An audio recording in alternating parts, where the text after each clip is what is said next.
lawyers, accounting firms, casinos even. But I've tried to my best to pick out the information that is relevant to you. And what is, I try not to be redundant, but this is considered a retraining for you guys. Yeah. How long have you all been in the industry for? Just to get a gauge. Berapa lama dah dalam industry?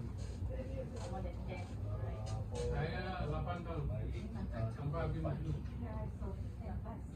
Same, below than 1. Below than 1, okay. Same. Okay. 8 years. 8 years, okay.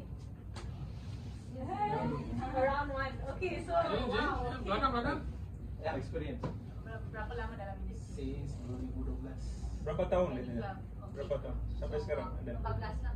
Saya tua sekali nak. Okay lah, so we're ranging So okay lah, for the most experienced one, let's be patient because I'm also very new to this. I did music law for events, concerts, so we had to comply to the regulations, the kind of legal documents we had to go dalam, so I helped them with that. That's my experience in compliance. But today we're going to be diving into some training objectives. Before that, let's play a game. Okay, don't mind. Alright, can we split? Okay lah, I think this one okay lah. This is nice. Can. This This is one fair. vlog nanti. This is fair. Okay. Yeah. So, okay, Miss Emma, and can I get your name, please? Asli. Asli. Miss Amy. Miss Emmy. I always say Emma. Yeah. Asriel. Hafiz. Rafiz. Said. Mr. Dominic. Yeah.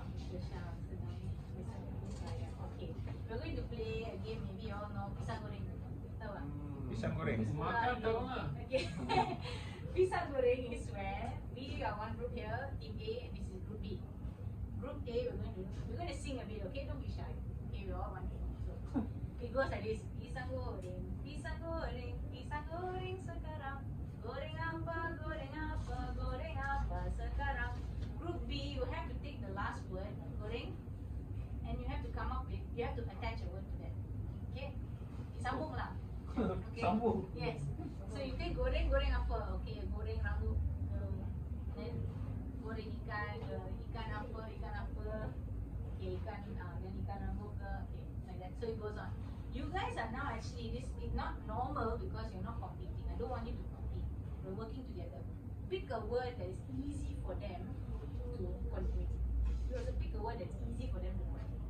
So don't say like maybe like something like pencil apa, then you go and say pencil to be, and to be nothing to say, right? No. You guys have to group together. So you agree on the word and then you continue. Let's see how long we can rally. Okay, so you're working together. Let's rally. We have 5 minutes only, just a very brief one. Okay. Group A, Group B. Group A, you guys are group A. Okay. You guys are group B. Okay. Can we start? Okay. Don't be shy, Sing, Pisang goreng, pisang goreng, pisang goreng memasak. Pisang goreng, goreng apa memasak? Memasak. Goreng apa sekarang? Goreng apa sekarang? Okay. Now Then you we guys should continue with. continue goreng apa, and then you continue the we have got. Goreng. Kita ni even this lah. Goreng ikan. Go for it. Goreng ikan. Sekarang, okay. Goreng Ikan apa? Ikan apa? Ikan. Nice, okay. Really? Goreng tapinya kaki. No, my. Goreng kaki. Goreng This kaki. not easy, no. So you gotta take the last word and then cantum perkataan after that. Goreng. Geli. Goreng. Oh, you guys. Geli apa? Saudara. Geli. Goleng keligaru. Keligaru. Apa itu Mr. Dominic? Keligaru. Sekarang. Okay lah. We tried lah. Kita menang. Benar. That wasn't very long. That was I think less than 2 minutes. Okay. The reason for this game that we chose is your communication. You really have to communicate with your team. Okay, I understand this is a very chill session, so okay, it's fine. You are meant to communicate with your team as much as you can. Try and be on the same page. Nombor telefon. And what's more is your dynamic. Why we are not competing is because we want it to keep going, especially even with our clients when we're talking to them, we want it to keep going. You give me more information, I tell you what I need. You give me more information, I tell you what I need. That kind of thing. So if you don't be shy to be, the word is spontaneous, active listening. You're listening to what's the word that after that they're using, and you're going to connect after that. It's very active listening, it's spontaneous, you come up with answers. That's how this game is supposed to be played, but it's okay. We only have 2 hours, alright. Let's move on. I hope you guys are not having too much of a stress with the customers coming and going and all that. I hope you guys can stay focused. We are going into our training, and the training objectives, there are 3 for today. Since the latest regulatory update by FETAF in June 2024, the requirements are focused on retraining financial institution officers on the risk-based approach in their operations. So today our 3 objectives are: first is for participants to familiarize with their role in performing a risk-based approach to CDD, customer due diligence, as determined by the AML CFT PF compliance. We don't know. Have we read the document, the policy released by FINRA? If you haven't, it's okay. Okay, I know who's read it or not. Have you read the policy document released by Oh, the latest one. Have you read it? It's okay if you haven't. Yeah? So I will be just touching on these things for today, as any industry would have to touch on. We're just touching on it. The second objective is for you guys to understand the requirements in filing an informative STR. There are different stages in an STR, and we'll go through that, the kind of information that you need for different stages. But what we'll be focusing mainly right now is the first objective. The third one we will do maybe another time, a different session, maybe next week if you guys are free. The third objective is for me to equip you guys with the vocabulary and the communication tools in acquiring and releasing relevant information. For instance, just now, Azril. just now you asked the customer, what's your company? What's your company name? Yeah. Very straightforward, simple. What if it's not that simple and straightforward? What if it's online? What if it's an email that you have to send? What if it's not just that document that you're trying to ask for? How are you going to go about this? How do you learn yourself? So number one, don't chase people away like you're like don't chase your customers away, but you ask the right questions. So we'll go through all this. We will begin with first and foremost CDD and KYC procedure effectiveness. From the audit function, this is what I will be explaining, and the things that I will have to look at to see how well you guys are doing, and then report this to Technagara in terms of customer identification program. Internally, the head of compliance has called this document SOP. Everything's in that SOP. 181 pages, right? 181 pages in SOP.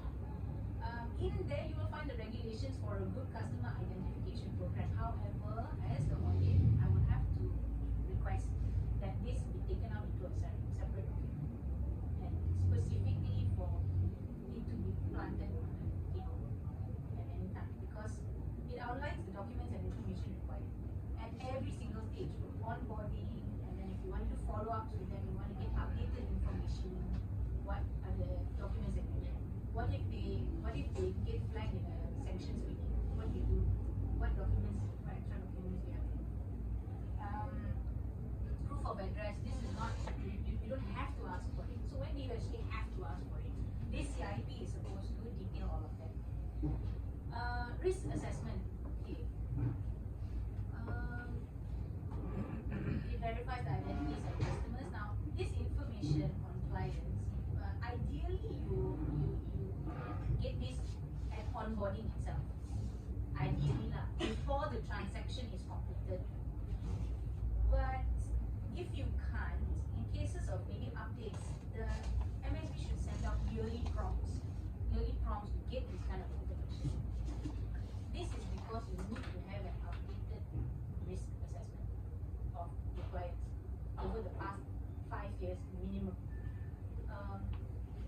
investigations may happen 4 or 5 years down the road after a transaction. And the authorities will come and ask you, if you are in that line of this company, specific company's transactions, they will ask you and you have to comply and return the required documents. If not, you may be penalized. These requirements and these penalties and all that will be covered further by Mr. Dominic in future trainings. How to do a risk assessment, we also have that as well. Now, what I place a lot of importance on this timeliness and adequacy. How quickly are you getting these customers onboarded? Is it immediately? Is it after a week of the transaction? Then okay, you ask. Is it on the spot? So how do you, I understand it's not easy to get everything immediately. You're doing this over the counter. So what are the information you need to follow up with them to get the information because you need it. It's not like even though it's a one-time transaction, it's necessary. Also, we will cover this later, a little bit later as well. When you raise an SDR, when you feel something not right, it's too big, it's too much of a transaction, the volume is too big. You can't immediately raise an SDR, can you? Can you? Cannot. Cannot. Internally you can. File an SDR for you guys. Submit to our head compliance. And it is under Mr. Dominic's discretion to investigate further, to do his enhanced, internally you do an enhanced due diligence. You must do this.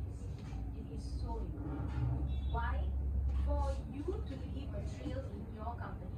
It doesn't have to go outside, but please leave a paper trail within your company of all these things that you felt not right. 5 years down the road, you cannot say, oh yeah, I didn't really feel that was right. You got to document it.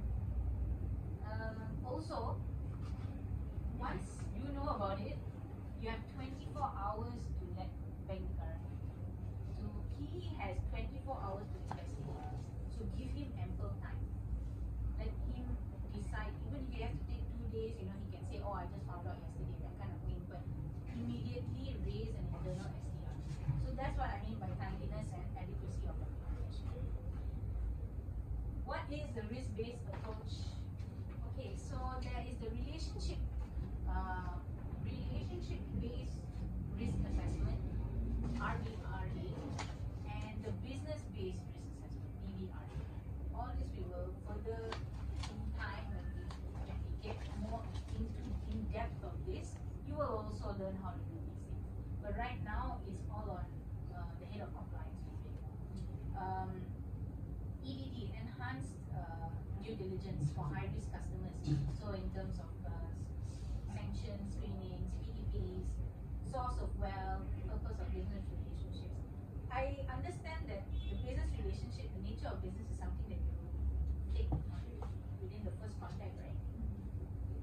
Is it, can you actually have, and do you have any form, anything that you ask them to fill up? No form, no need form. Any email, any type of survey questionnaire that you send?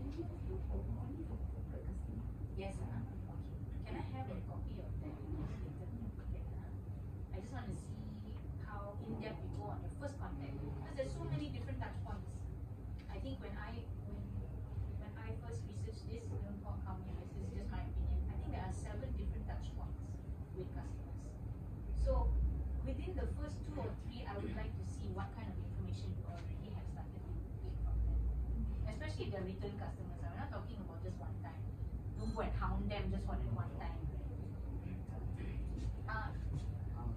Your risk-based approach also includes your monitoring, transaction monitoring, and you guys use the Macro 7 interface.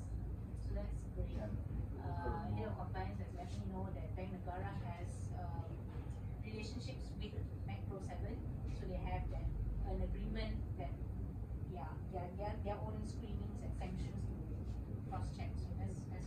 A lot of it is we need to rely on AI now. Can't do it manually. Okay. So that is that. Internal controls. This is another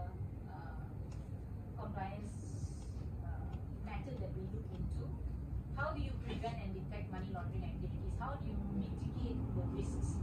So from what I know of the process that we have here is, most of it is over the counter, most of it is cash.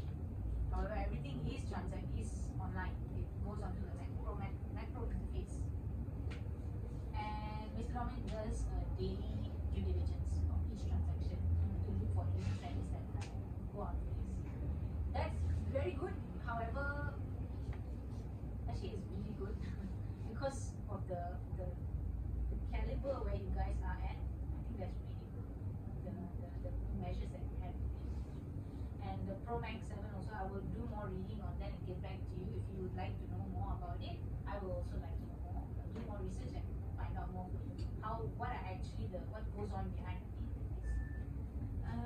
So those are the reporting mechanisms.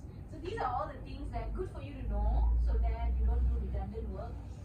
I think, Mr. Dominic, do you feel you do redundant work when you are going through each transaction? See, when each day, the night I go through almost about 100 over transactions per day, and I see what trending. Rebeqah wants us to look at it every quarter. I see the trending every quarter for high-risk customers. I don't do high-risk, I do for all high-risk transactions, high-risk customers, which means almost 95% of the transactions I get it daily. So instead of doing quarterly, I do it daily. But I also do it quarterly now because it's mandatory. But the Macro 7 is limited in its progress reporting. So now what's happening is we are enhancing the systems and the reporting. So in future, better reportings and timely reporting should be sent by the system. So I don't think it's a redundant work. So you have no choice. You have to look at each transaction. But for me, not redundant. If you have the corporate clients, very easy. I just click, because I know they are very good clients. My only one is new clients and individuals who are not sure. Then I do a thorough check and see where money is coming from, where money is going to. So here we can see a clear example of the risk-based relationship-based risk assessment, where you are clear on your customer base, you know what to look out for. Your mindset is there when every day you're going through. So it's a mindset, we will give to that. Actually, we're getting to that. Yeah. Historical compliance data. We'll take a water break after this. But historical compliance. Someone who is experienced.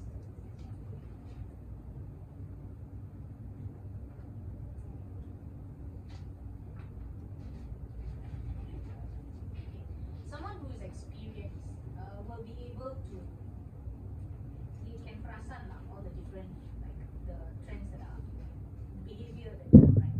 The transactions that kind of go beyond your threshold. Threshold is something that, is your company, it should be all in black and white with the SOP.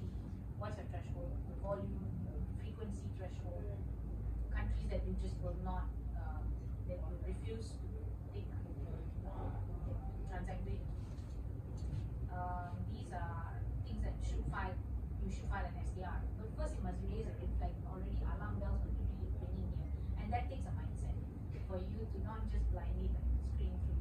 There's so many things like, okay, what country are they from?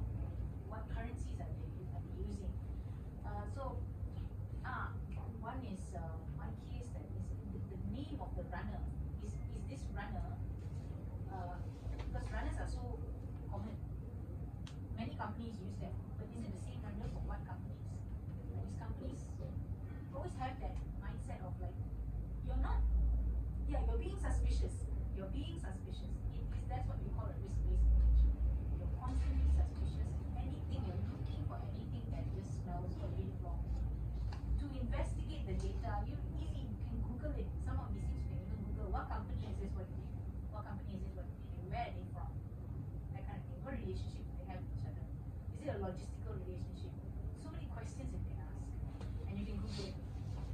And if it's funny, if it smells a bit funny, because it is a valid point.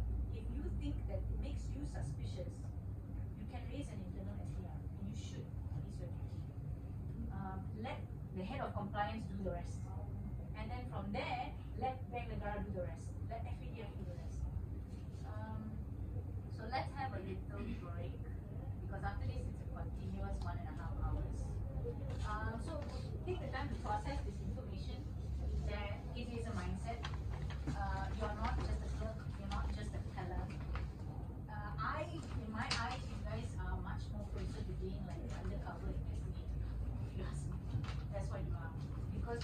police need any kind of information, you're the ones that take up. And you need to be good because you are helping them do their job in case they need. So yeah, don't look at yourself as just a service. You're not just that. You're more like a pengawas. Yeah. Okay. Now before this, we did the pillars of compliance. These are the things that the aspects of compliance that we have to look at. So it could be the audit and the review function, the compliance officer, the ongoing training, the ODD, and the first one? One more? Do you remember? There were 5 things that we talked about, the pillars of compliance.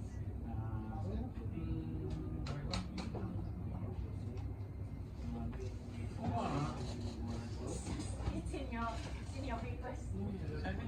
This one, oh. Okay, thank you. What's your name?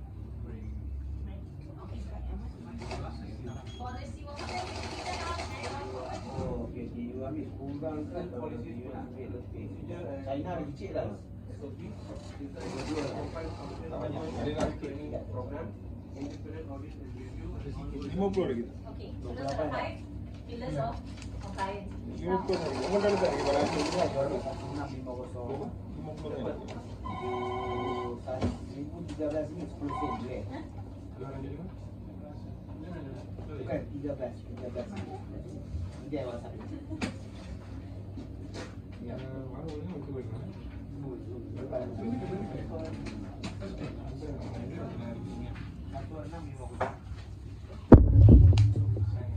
Okay, so those are the 5 pillars. Now what we're going to look at is 7 steps of compliance. What you are doing. You are the frontliners. So how can you comply? What's your role in compliance with the AML, CFP, and PF regulations? First, we start with know your customer. You know EKYC, right? We don't have one. That's an issue. We have to have one. It's very important for especially maybe corporate clients and maybe even for individuals who prefer to do things online. It's so much easier to get their documents also there if we have an EKYC. Second step, client screening. Okay, so this is done on the Pro Max 7, so that's we're using AI, we're using tech. That's a big thumbs up for processes. The third step, risk assessment. You have the SOP to rely on that. What are your threshold settings? You have the 9 parameters that you can always check that rate. And of course, at the end of the day, you have the head of compliance who will make sure that everything is, all the loose ends are tied up. Ada isi dia, dah ambil dah. Fourth step, Isi dah ambil. report pipeline. Pause. We will go through this in a bit. We will go through in more detail the report pipeline. The fifth one, configure transaction monitoring rules. Again, these are, go back to your 9 parameters, your risk assessment, everything is in the SOP. Dia punya saya angkat tinggi lah, saya angkat Or tinggi. Mr. Domi to go through this video, which is separate training. He will give 2 hours for you guys to go through the pages. Dia nak beli. Pick out which is really important. And sixth Bagi step, satu, record bagi dia config. foto ah. Allow me to share that in the previous report to Bank Negara, there is non-compliance in record. Kami no tak bagi nak kontrol semua. Para ni kan sebenarnya kan saya terus. There is stipulated in the report that by June 2025, our report will be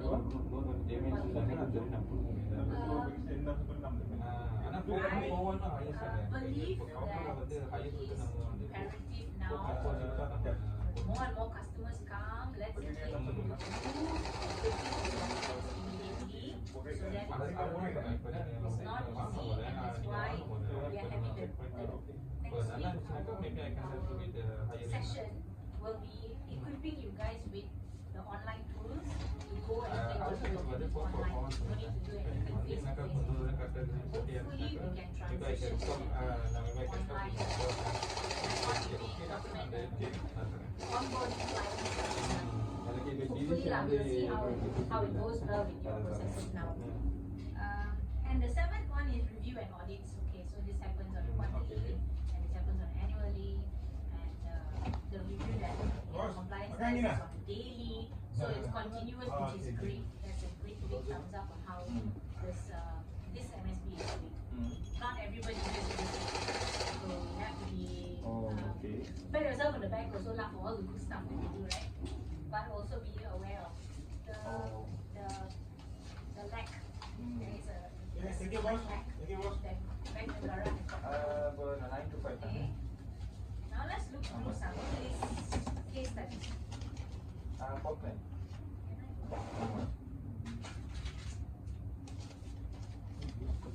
Oke, saya nuangnya apa nama kampung? Kita nama terbang. Oke.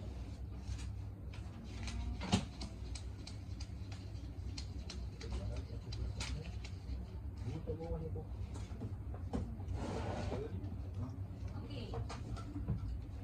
Have you heard of this? What happened in Australia? Can we get some maybe Miss Amy, can you start off by me? Can you read that? No.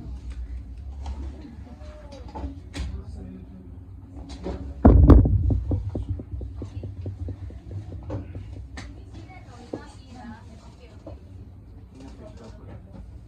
I think I will. Okay.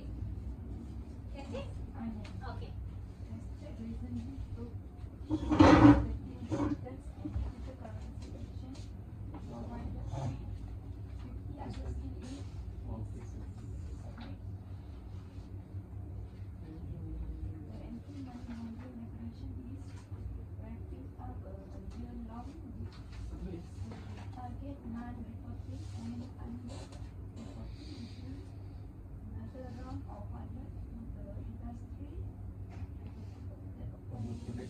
Potentially non-compliant. This happened right after FATF updated the regulations. So the countries are coming down very hard on MSPs. So let's see what happened here. Let's go to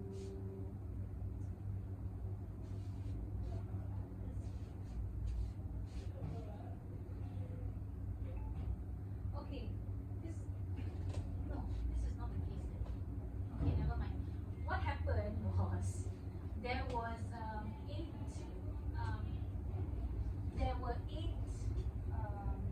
money business operators, money service business operators in Australia. I think there were 4 from China and 4 Australians, if I'm not mistaken, men and women. They were arrested because they had money laundered. Do you remember the?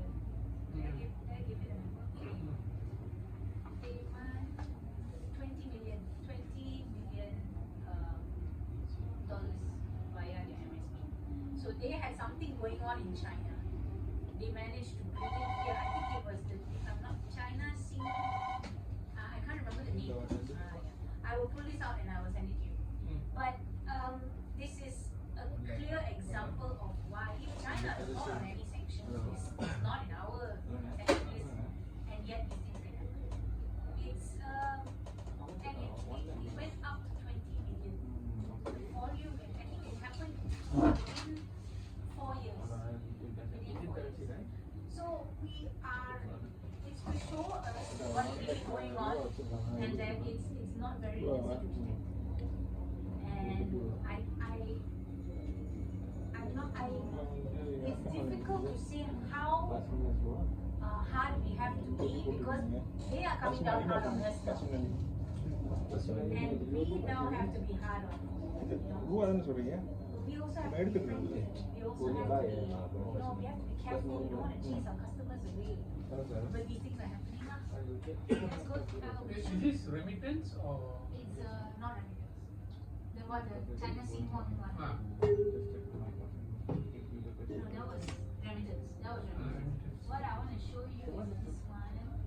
This one is not remittance. This one I will need your help to break it down because I really don't know how they did this. We look at case study 4. Can anybody read this? Scheme applying black market based on network in which Colombian Carol used proceeds from drug sales by staff will come there and they know the cover nobody use one gains one of the pages give them the line system. Okay. Can you please explain how they might have done that through a money service? Yeah, from what if it's not a remittance business, let's say.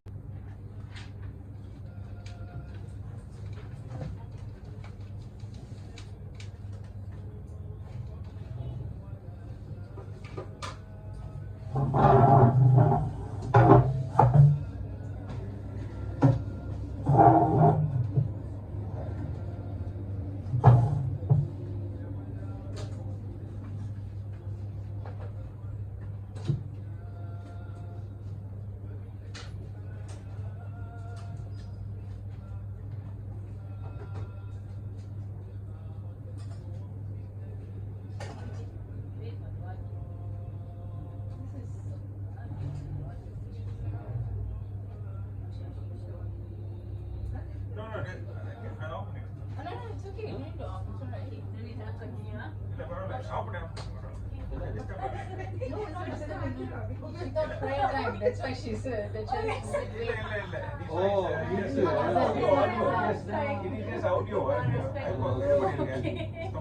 Hassan wants something, right? Yeah. Wow. Okay. Okay, how is everybody's first week of master? Okay. How you all feeling? Energy okay? Up and down lah. They are experienced people. Okay, so today is the second day of our training. Last week we spoke about AML and CFT compliance. Very broadly we spoke about it. Can anybody tell me what did we touch on last week?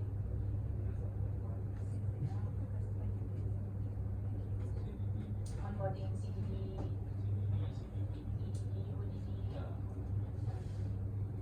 about SDR, yeah, and then we also did some case studies, yeah.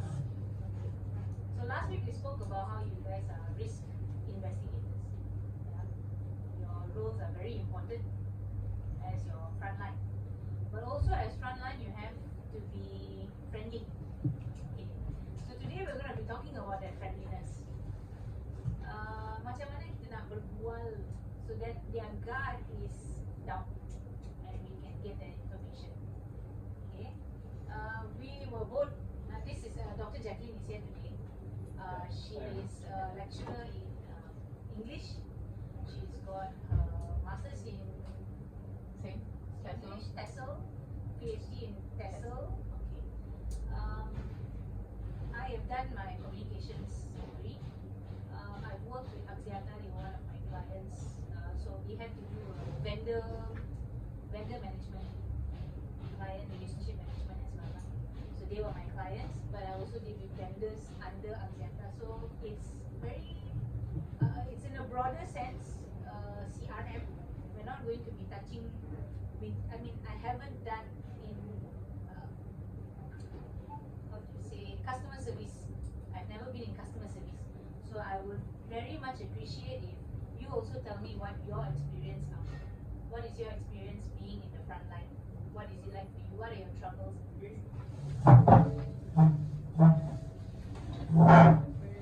What are the challenges you also face? Very good for me to understand as well, and then we can help you. Any on-the-spot questions you got, Dr. Jack is here to answer. Okay, so let's play a game. Okay, we're gonna play a game of Taboo. Have you heard of Taboo? T-A-B-O. Taboo. Taboo is where we are. Sorry.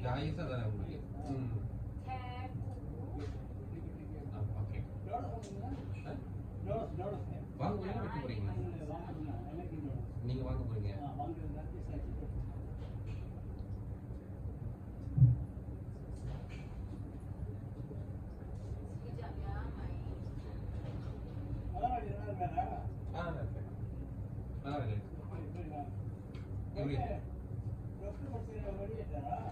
Training வச்சிருக்காரு ஆமா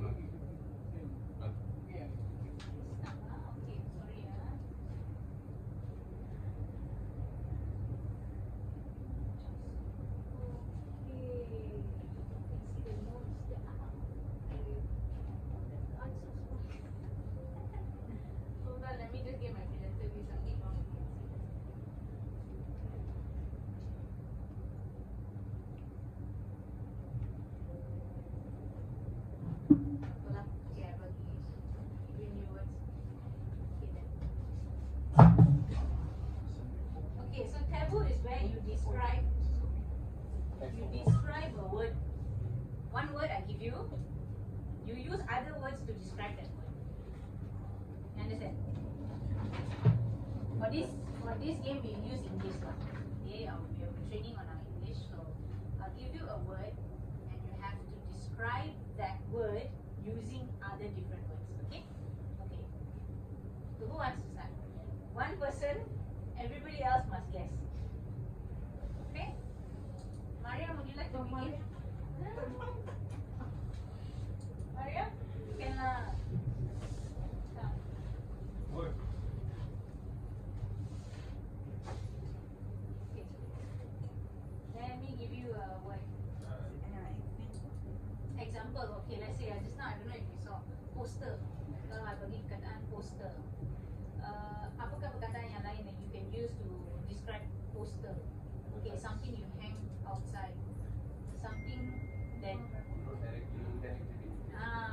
you have to hint to give a lot of clues. What is it? Another one like maybe say agreement. A letter that you send to your client that they have to sign to make sure your deal is okay for something like that. Then you say, okay, then guess. You all have to guess, okay? Okay. I will choose a nice one.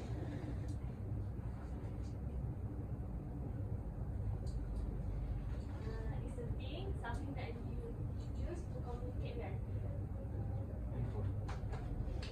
Okay, very nice, very easy, very good. Okay, let's try a different one. Let's go with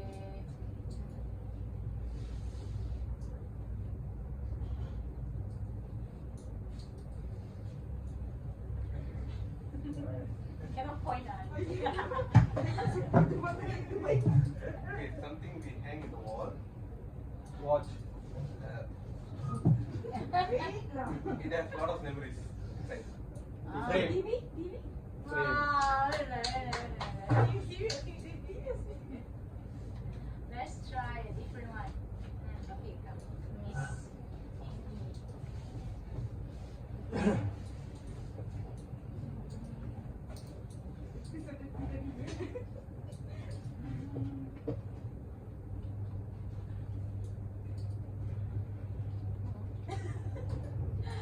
what is on it? You use this to do what?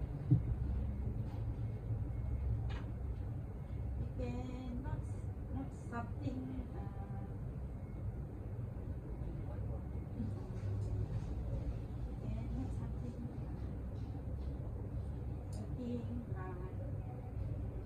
Function.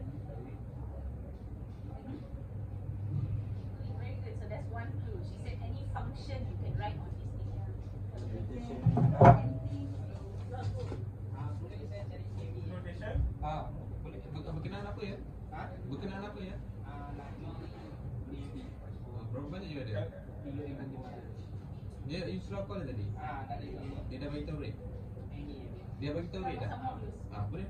Berapa dia cakap tadi?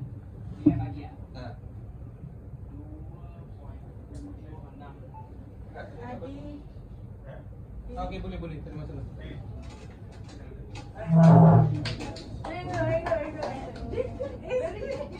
So what you do is you're looking for the right word. Yeah, you're looking for the right words, different words that can mean the same thing. Some lots of clues to get me close to this. Okay, I give you a different one. Let's go with this one a bit tough.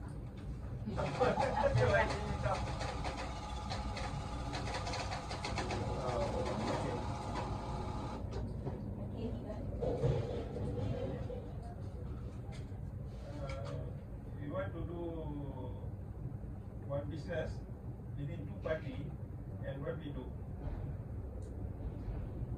Company registration. No.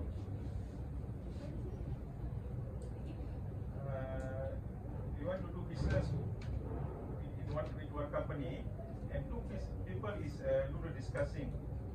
What we call for that? No. Better. Yeah, almost. Satu kanan. Give me almost.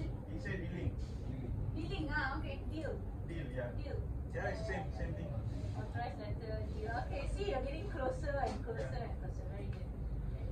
Bos, bagi dia nombor tu 016. Okay, one more. We get, okay. We get, Azril, right? Okay, let's get one. Let's tell this one is, okay, very Bos, bagi dia nama syarikat. Sorry? Nama syarikat you. Oh, Syarikat. ya. Apa nama syarikat you bekerja? Saya saya syarikat. This thing I use Using using a few days. EG? I use it to use this thing. In the morning I will open this in PC. great. IGI. IGI? In the morning will be System? Bina. no. Computer. Hmm? Saya pagi open 9 bahan. computer, lepas tu saya akan buat satu kerja. Report. Ya, lagi Okay, sikit. getting very close, very good. Keep going. Closing, report closing. After open, yeah, he said, After open the shop, saya buka PC semua. Ada satu benda saya create untuk saya buat report. Remittance. Ada memang tiap pagi saya buat. Buat closing, closing. Closing. Kan closing pagi yang tu macam red flag apa semua kan, dia ada satu tempat dia saya letak benda tu. Dokumen. Filing, File report folder. Filing report folder. Sorry, oh, correct, folder. Folder. Okay, Mr. Shah is a folder. Very good. So, what Azril did was he chose a situation, a very real life situation to help explain what is that for.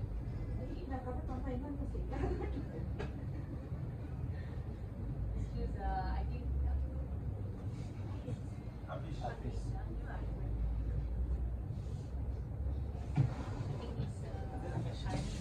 Ada orang. Weh, penuh orang. Yeah, break, Yeah, can. Ya. Quite a few. Apa dia?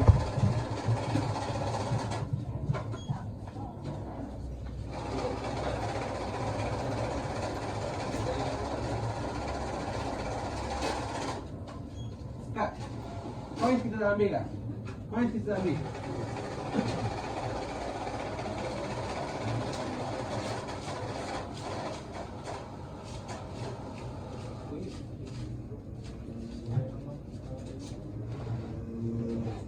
Jadi.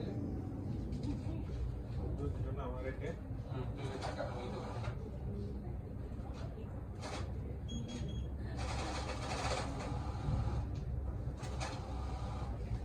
Kak, minta IC lah. Tengok sini ya.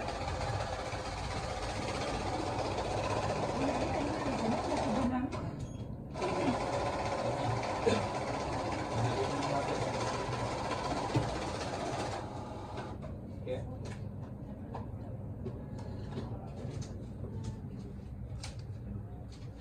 Saya.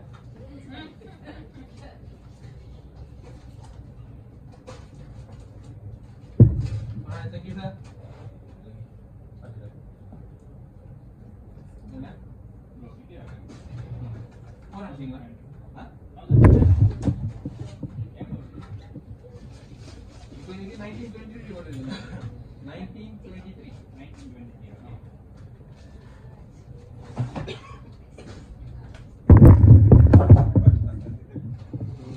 Yeah, 1,520, 28, 846, நீங்க round figure எடுத்துக்கணும். 29 எடுத்துக்கணும், கொஞ்சம் எடுத்துக்கணும். 1,500 வந்து இங்க வரைக்கும் உங்களுக்கு Indian rupees 28,846. நீங்க round figure எடுத்துக்கணும். 29,000 எடுத்துக்கோங்க, கொஞ்சம் தான் எடுத்துக்கணும். ஒரு 8 ringgit தான்.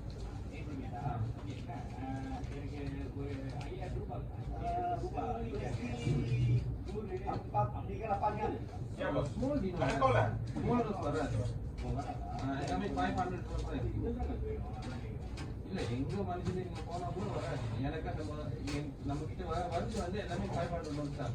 சில்லற வந்து இப்ப கஸ்டமர் கொடுக்குறாங்களா ரிங்கிட் மாத்துறாங்க அவங்க கொடுத்தா தான் நமக்கு சில்லற 100 வராது. இல்ல எல்லாம் 500 Saya tengok anda saya beri. Dengan entry kita set.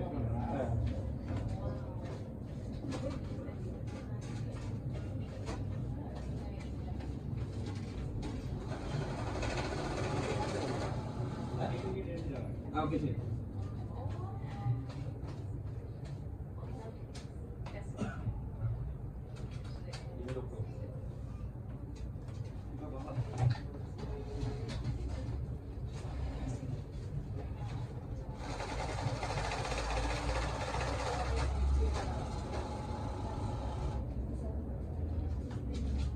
Ya, dia minta banyak.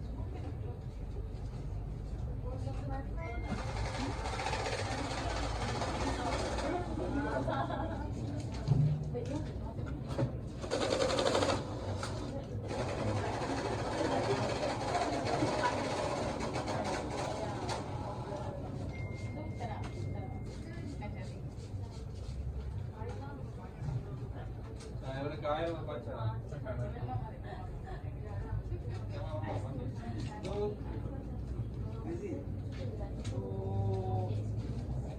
Azhari. Oh, ada call-nya. Ada euro kan? Ini orang tak buka? 1000.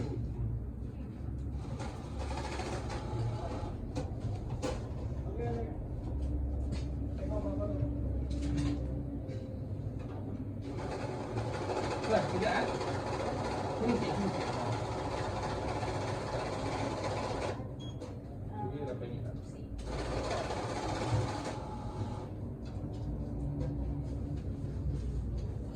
Bang, nama itu AZA ya? Zahari Ben? Kalau nerima.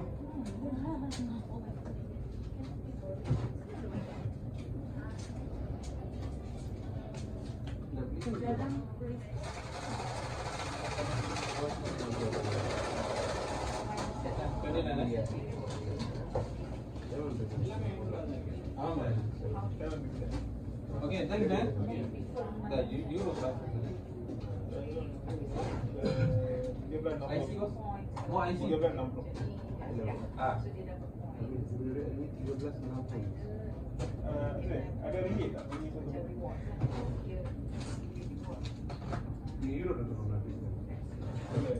2085. Kalau nanti tu pusat. Okey, nombor telefon.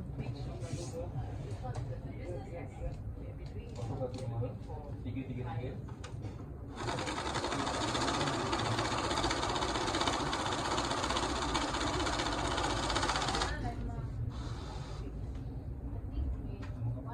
Sir, boleh saya dapat you punya nama syarikat tak? Nama syarikat? You bekerja lagi tak? Nama syarikat you bekerja tak?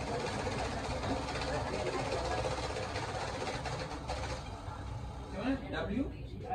W-E-I-L-Y Glass Glass G-L-A-S-S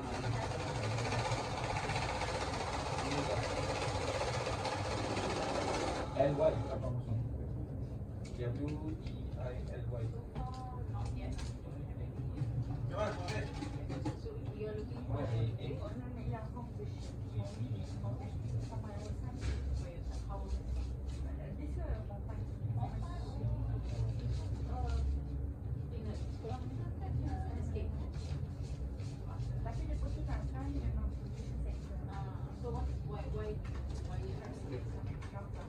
Cepat, boleh.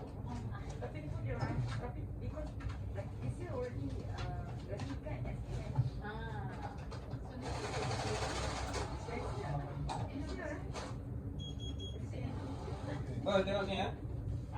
Tengok ah. Ni ada 1585. Ini ada 500. So total 2085 ah. 2385.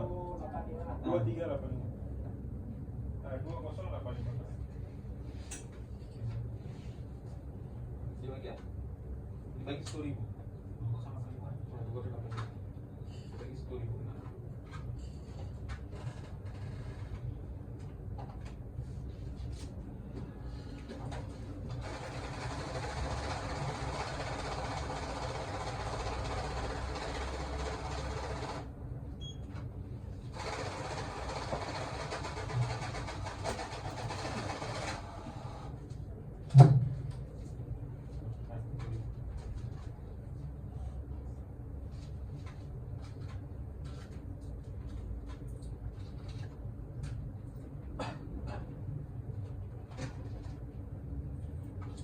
thank you, sir.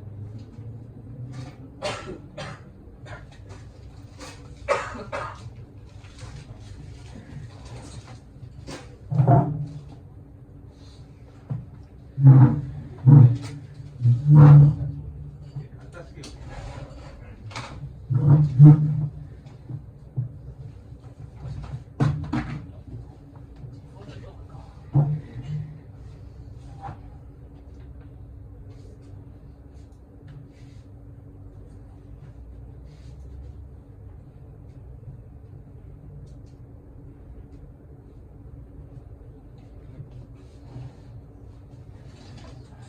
Bawa tusuk juga.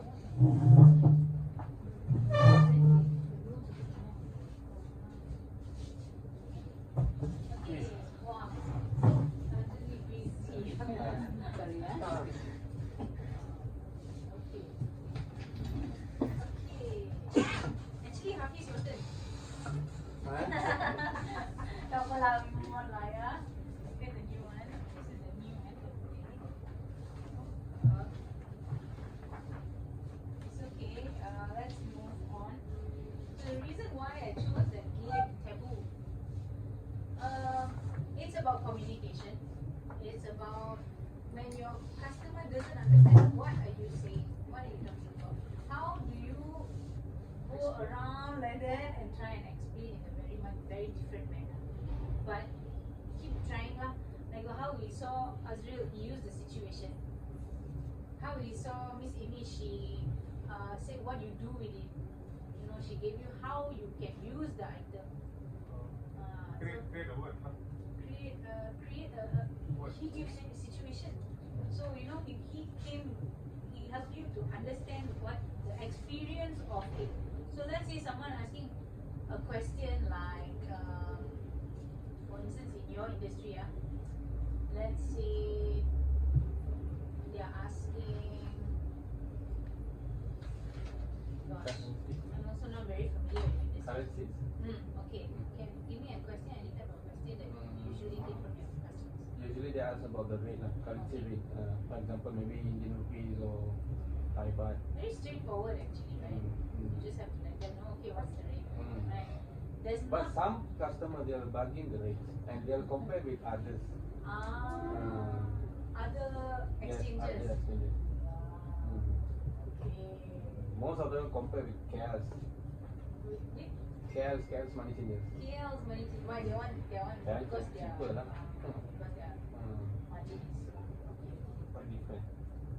interesting. This one is very industry specific lah. This one, no matter what your language is also, if you don't know how to answer them, you don't know why. Interesting. What do you tell them? What is your answer to them when they ask these kind of questions?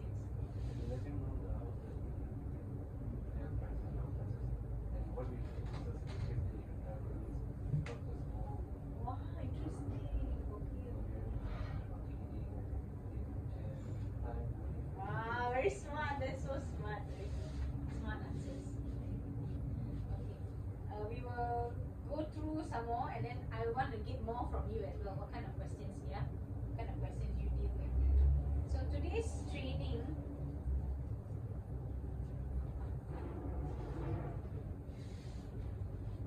Today's training objectives.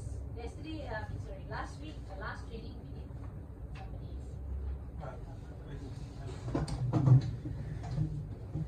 So last week's training, we went through number 1, number 2. So we have to answer. Let's wait until distracted.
RM50. Tujuh hotel kan?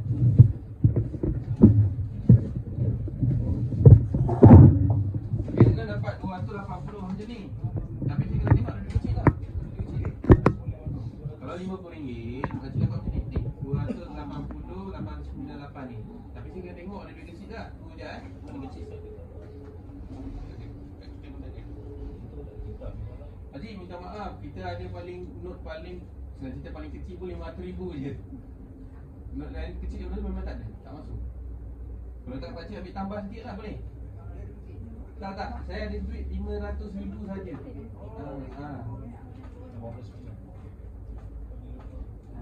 Total dia tu 178 ni 128. Tak minta kau 500 Oh, 89. minta maaf Haji. Ni 39. RM500,000 lah. RM500,000. Ni tambah ni, pakcik tambah ni saja.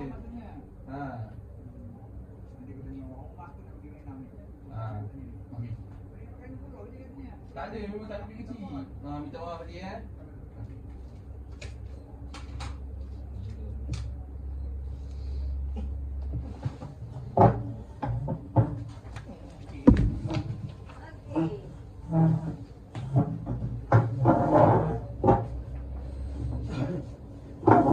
Okay, so last week we went through objective number 1 and number 2. This week we will be equipped with adequate vocabulary and communication tools in acquiring and releasing relevant information to clients.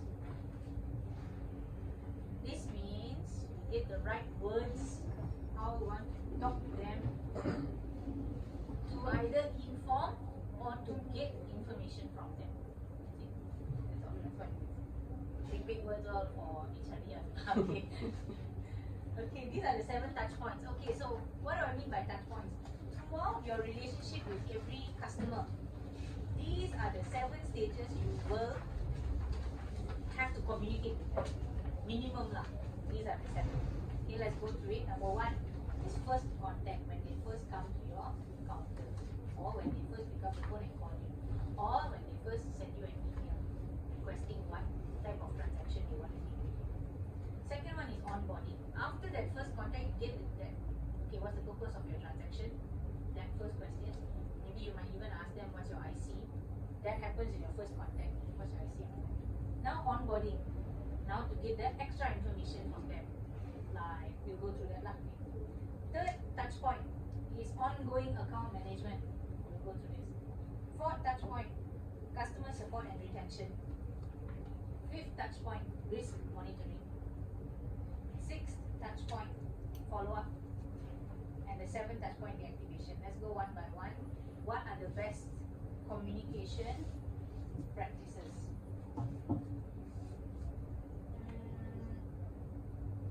First contact. If it's for an individual, this is what you would naturally go to. This is what you go through every day with every customer. Request for transaction, you ask them for your IC, what's your reason, and invoice, maybe a proof of invoice or receipt. Okay, very simple, very straightforward, direct. That's your first contact. If it's for a company, this one Miss Amy, I understand this is your, this is her expertise, this is her department. Request for transaction, you ask for IC, business information, this is for the company. You ask them for the forms 24, 44, 49. Actually now it's only 24 and 29. Yeah, right. And the letter of person transacting on behalf of, reason for transaction, invoice receipt. Okay, this is your first contact. First contact might also, what's that? Might go over with onboarding. Might be the same a little bit like onboarding. Okay, onboarding second touch point.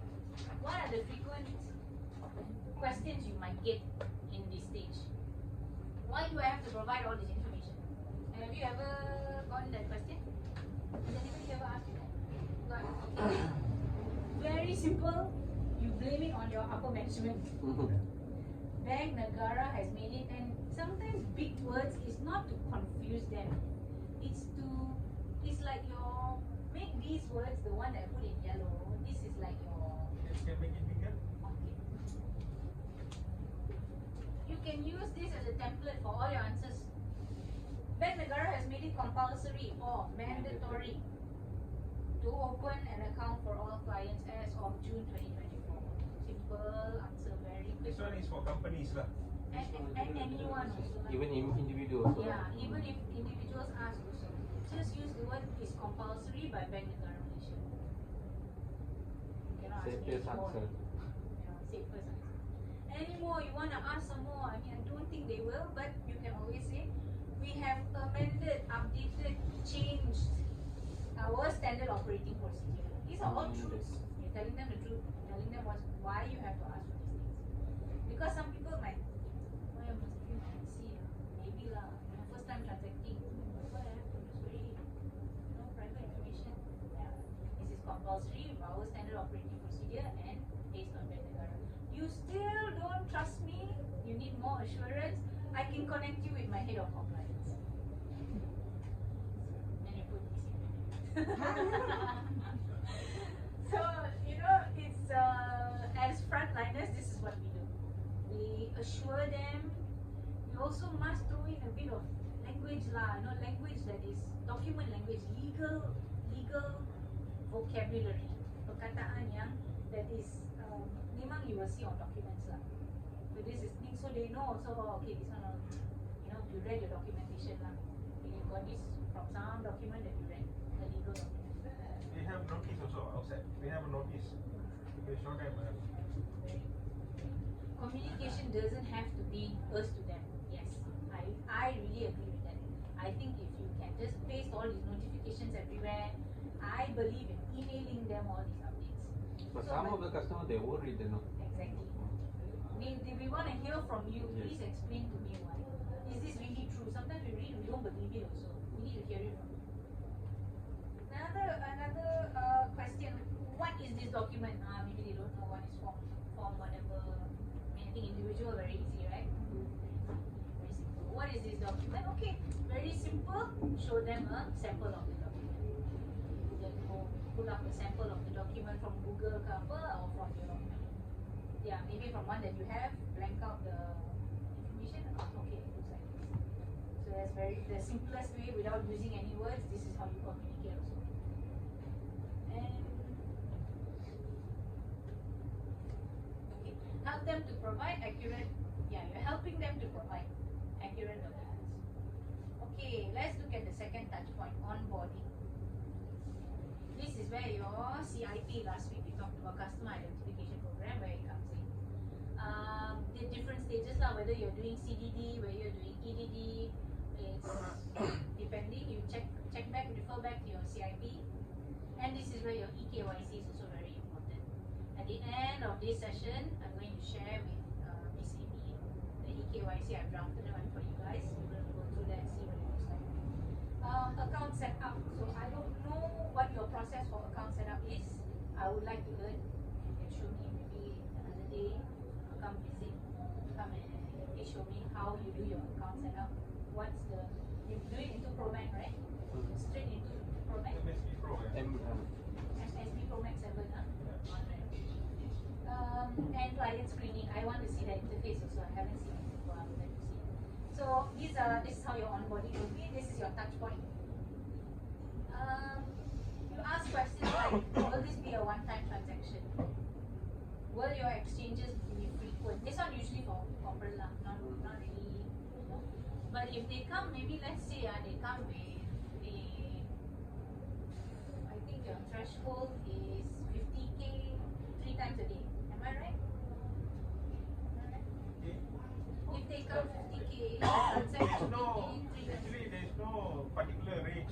Actually, what is a range for asking certain document? If you have a range, it's easier. Okay. We don't have any range yet. At this Okay. moment. I think maybe Mr. Dominic will go through the SOP. It must be in there. The threshold has been in there. It's under the 9 parameters. So one of it is volume of transaction and frequency. If they come with 50,000 3 times a day, you've got to ask, will your exchanges be frequent? open, what's, you know, you got to dig in a bit deeper lah. So this, it happens on onboarding also, this touch point. But that's more to corporate customers, right? It's 50,000 3 times per day. Yeah, I won't be surprised lah if someone just come. Corporate is no problem. 50,000, I think, will be more than that. Yeah. More than that. Okay. So for individual, I think you must ask Mr. Dominic this one. What's your threshold exactly for this one? I will get back to you on this. Usually for individual, individual 50,000 lah. 50,000. Because even the remittance also they said 50,000 for the remittance. Okay. Daily remittance 50,000 kan. So sama lah with that. For individual. Kalau lepas on GoFood, dia orang turunkan jadi 25 sekejap. Saya 50 balik lah. Naik balik.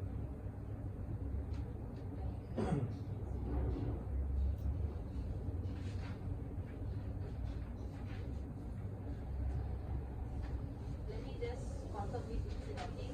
But anyway, I do assume there will maybe just prepare lah. Maybe if there's ever a case where you need to ask these questions, this is the way you go about getting that information from them. This is the fourth touch point, ongoing account management. Any inquiries? Do you get any inquiries? Because from what I know, all inquiries okay. from customer? After the transaction. No. No, okay. So very smooth. I don't think that they come and this touch point is not Normally, regarding that, normally they contact me, say me, or maybe. okay. Any questions you get? About your product, anything else?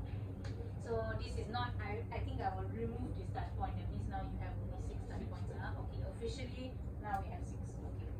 This is the.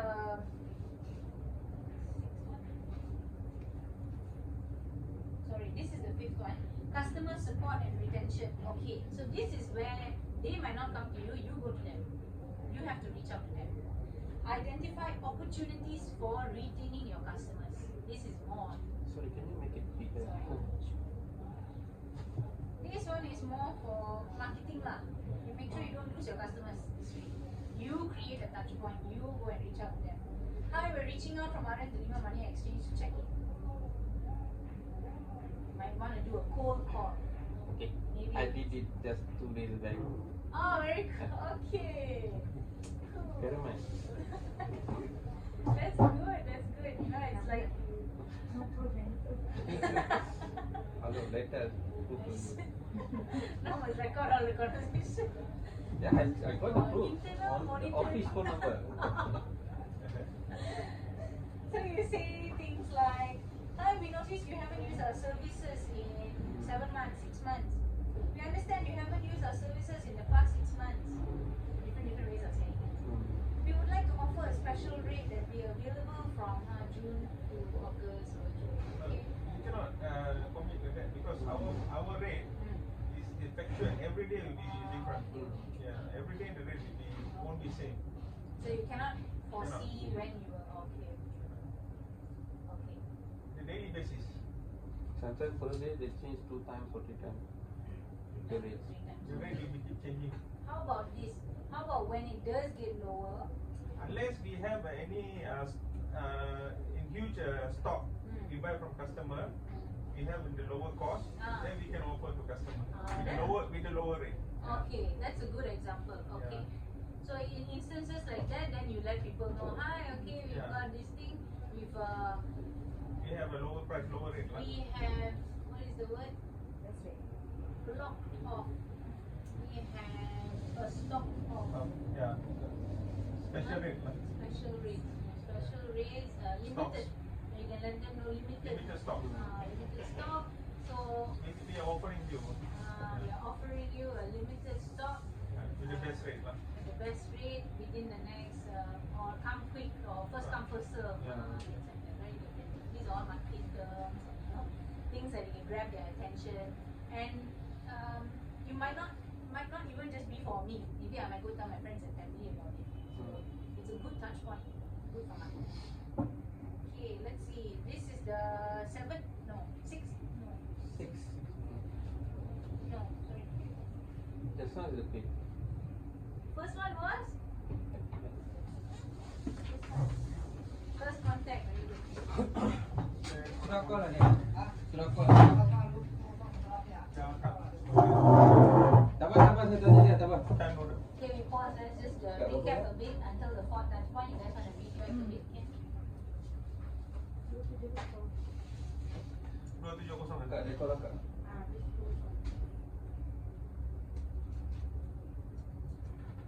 Dia tak nampak pun. Sabar, dia sudah cakap.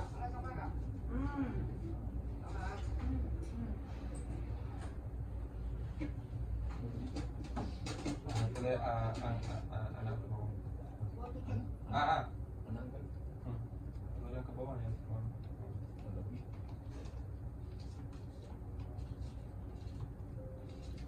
Yang tapo you. Bukan. Bukan ke bawah ni. Toke bawah nama dia. Bawang, taruh bawang saja. Ada 3. Sekejap Tan Cicun. Toke bawah. Ke atas. Engagement. Relationship.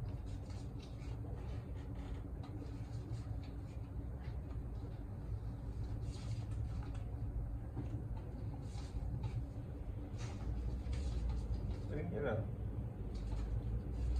Itu apa tu? Incoming? Ini tadi yang 5,000 tadi. Oh, yes.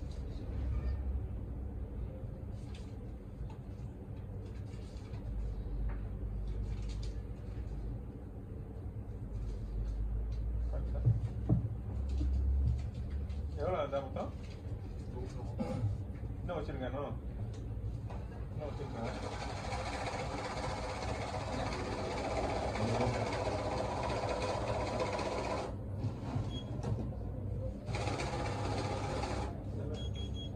Banyak ringgit ke? Transfer dulu.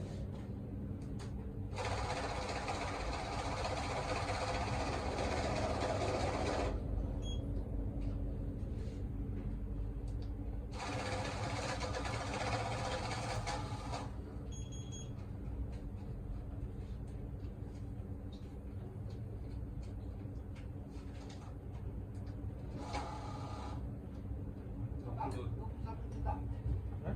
21 ke 22?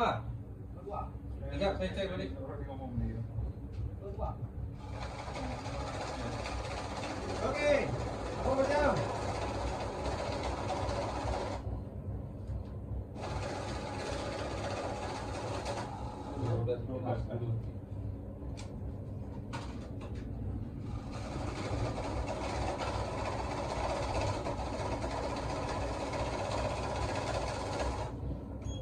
Wah, 1 juta untung lah lebih Berapa nak transfer? 5 bagi 5. Apa boleh buat? Boleh buat. Buat bil dulu, balik kan? Boleh pakai. Habis 940.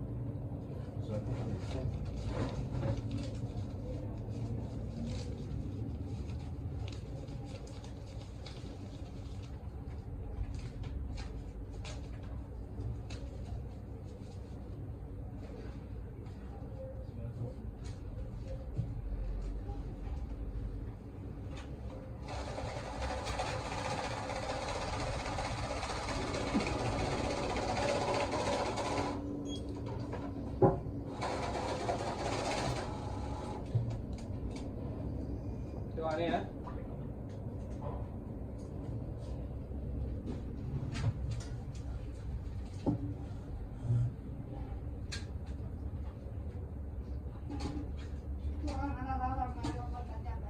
Saya tadi kan sudah cakap, saya sudah tanya.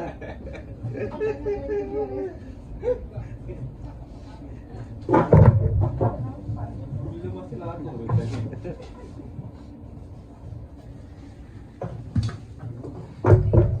Okay, so this is the fifth touch point.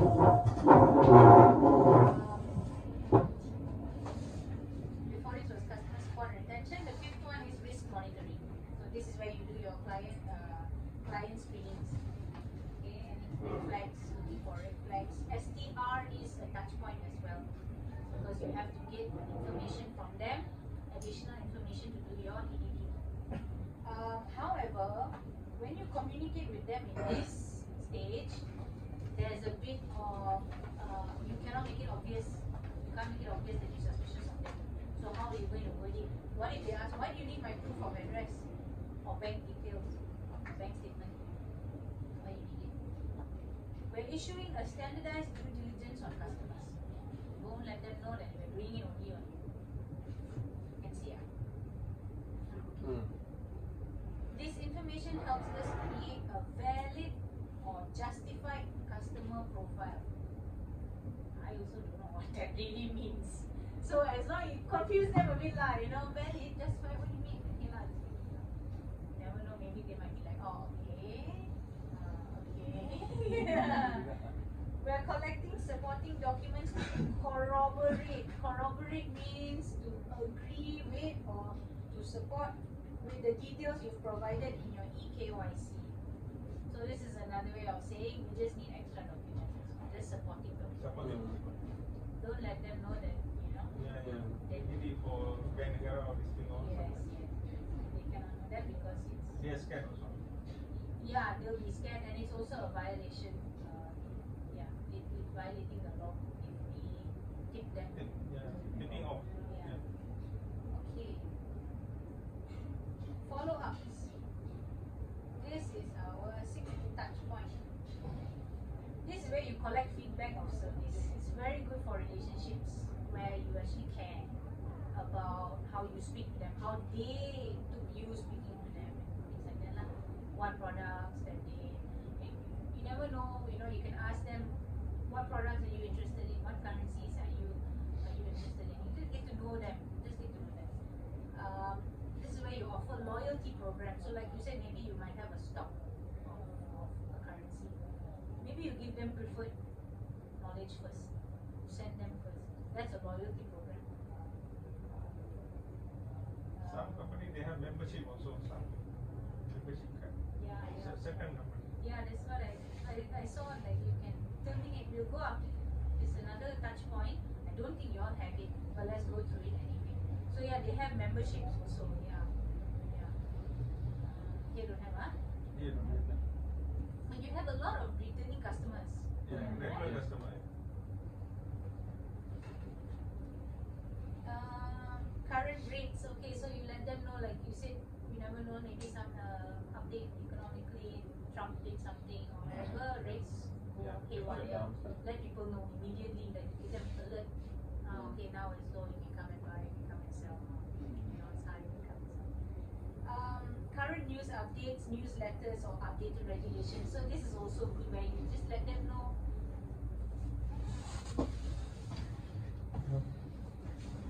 Yeah, this where I think this is more for you. Where you online, you are reaching out, create a relationship with them via email. Call it email marketing. Email campaign, sorry. I see. So it's up to you actually. It's up to you, right? How you want to do your operations. How you want to. Maybe you might want to pass it off to somebody to do it for you lah. It's a lot of work. So it's up to you. Do you want Mana it kalau to tu be part situ of the 200, process? you dapat This macam ni touch point is very important. 4,332. You ambil round figure lah. Ambil 4,500. Tambah sikit saja. A very good way of retaining your customers and bringing back the whole business. So how your emails will look like is, thank you for choosing Audit the email for your currency exchange needs. Please let us know your experience in using our products and services. And then you give them a Google survey form. How's your satisfaction level? Rate 1 to 5. Who was the service provider that spoke with you? Was he friendly? Were we friendly? Those are the kind of questions that we will ask. It just shows that you care. It shows them that you care. It's very important as well. Because from what I know here, there are another two others, competitors. Two other competitors here. So it's like, what's stopping them from going there? You don't have to go all the way to KL. You can go here. You show them you care. Like, I don't know about the membership thing. I don't know much about it. want to use that here also, you're holding them here because of the membership. You're holding them Yeah, here. they get points or whatever. They no. change more, they get more points. Then some rewards. Very interesting. Yeah, this is a whole other. This touch point is very interesting. Some companies doing that. Yeah. It's a different, so many different ways of connecting with your customer. Number one, so that they trust you, you create a relationship, they don't leave. Because you have quite a few competitors here itself. Okay. Then another thing is, what I like from memberships or places that I use, they give me latest updates. I sign up to. I'm one of the few actually. Thank you, brother. People like it. I like it. I sign up to newsletters. Give me every month, so you provide my email also, no problem. I like it. Latest updates, current events, what are the news? I like to know that stuff. So very easy. If you got no time, also the person who is handling this, you got no time to write newsletters, writing and all that. Go chat GPT, pull and send. Or you go to you just pull a few articles, copy the URLs, and this is a good reading list for you over what happened on this issue. Here's a good few good articles you can get. This is so interesting that you care about me knowing these things. And it's a good touch point. I like this. For me, it's very interesting touch point. Where you really build your relationship with the customer. The final touch point, we go to deactivation. Before they leave, now this is not something that happens here, I think. They don't let you know, right? Because from our records, there are some from 2022, 2023, that's their last transaction. And we don't hear from them anymore, right? No connection. No connection, yeah. Connection dropped already. So what went wrong? What happened? Your company shut down, or your business shut down, not doing well. We want to know, we'd like to know, we care about you. The cost will be like this, 1662. It's also a good place to find out what's the There's no feedback on our factor products. in Are that. we okay? Are we For doing a example, good the job? Singapore Are Sing our dollars rates to convert to competitive with Rupiah, other places you or get not? This is 5.9 where we can million. also do So targeting on other places. so you want to convert to What are 6 their million, rates okay, there? Dia nak buat 6 juta.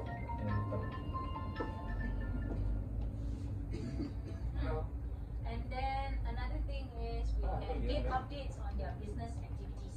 Yes. Are you shutting down? Oh, okay, why are you shutting down? If you're friendly enough, you can ask, oh, okay. Why are you shutting down? What's your nature of business? Has it changed? Direction? Or, it's good for us to know also. It's like I said last week, we are one of the reasons why paper trails are left behind. We need to leave. So if we get answers from this, like this from them, oh, you're shutting down, okay, right now, why? Any investigation later on, we find out these fellas were doing something fishy and that's why they're shutting down, that's why they're not contacting us anymore. We have a reason. We can let them know, oh, okay, this is why. This is when it's a good. Discover competitors' offerings and provide competitive rates. So in case maybe you say, okay, maybe I also can see you can price match. I don't know if that's legal, price matching. Because I went to talk with moms once, and I'm not too sure if price matching is legal or not. Let me check with Mr. Dominic and ask. This one, of course, Thank you, brother. price matching. Actually, so far no price matching. Everybody they are fighting actually. Yes, that's called price matching. So if someone wants to send lower, I will match that price. Offer the better rate. So I don't know if that's Competitive legal. lah, competitive. Yeah. From what I heard from moms, they're trying to stop us from doing that. They don't want us to do that. They want to fix the rate. They want fixed rates. Maybe better. Maybe. I think it won't be happen lah because everybody try to get business. Yeah. So if not officially, maybe unofficially they give a better rate or whatever. That's the illegal part of it lah. You can't really go under table and then say, okay, we'll play with our margins and then give it cheaper. That's not legal. So this one you have to definitely have to check with your head of compliance, Mr. Shah. Ya, nampak satu, nampak sini.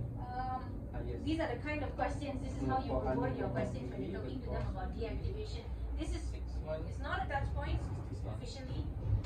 Maybe in the future, if you ever want to put this into practice, this is how you will talk about it.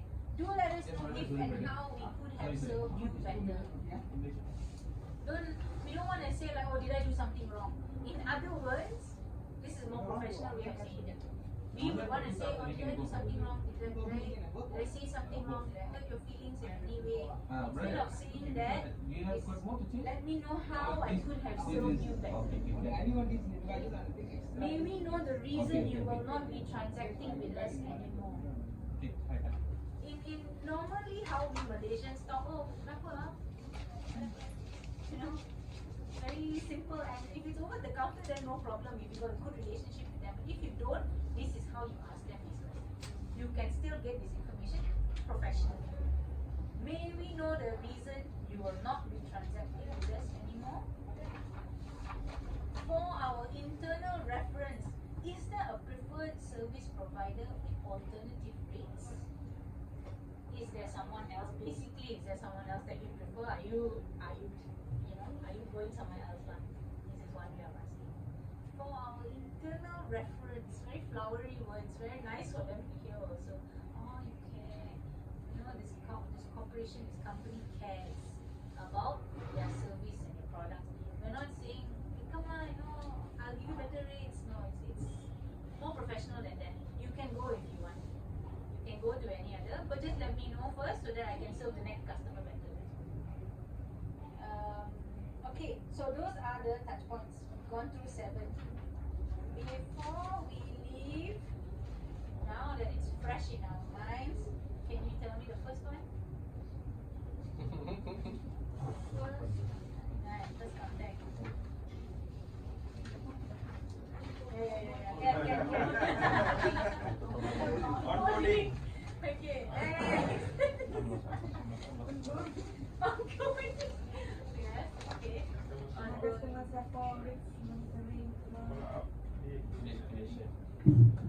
Now we have scrapped the account, right? Account management, right? We've scrapped that because you guys don't have that as a touch point with your customers, right? Okay. Let's say you start involving follow-up.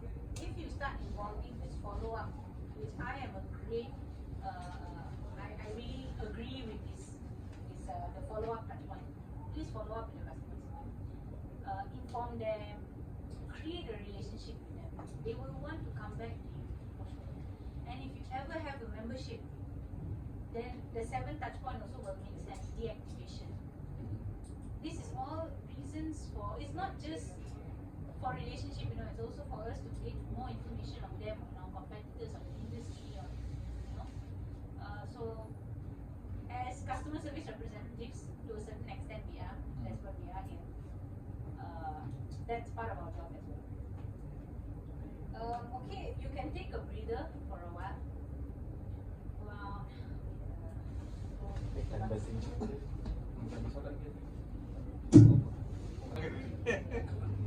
Yeah. Alright. Si Dominic juga pagi.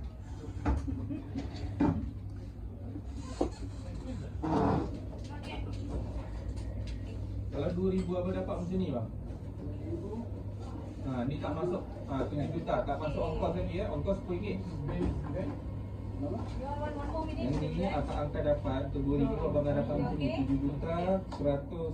Okay, thank you so Tapi much. tak termasuk ongkos lagi, Oh, ongkos tu dia. RM10. Okay. Boleh. Abang pernah buat kiriman sebelum ni bang?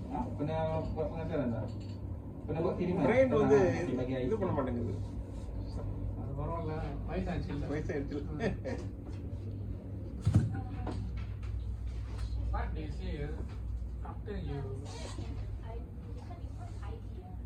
ID copy. you know ask me to do it because you can't be but you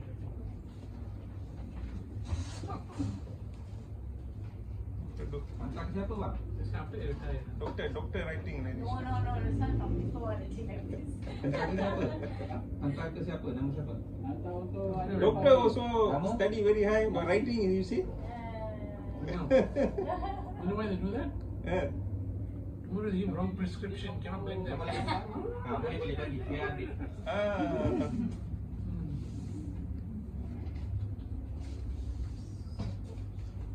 Normal people cannot understand lah. Tulis nombor akaun dia bang.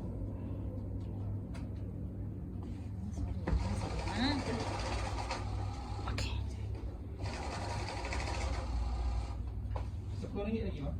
Ha? Yang RM10. Okay. Ini time over. Tak apalah, whatever lah. Bagi je, tak ada masalah. Okay, thank you. Alright. Thank you very much in participating in our game.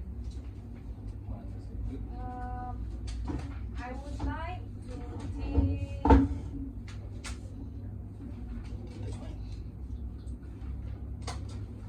I think we will take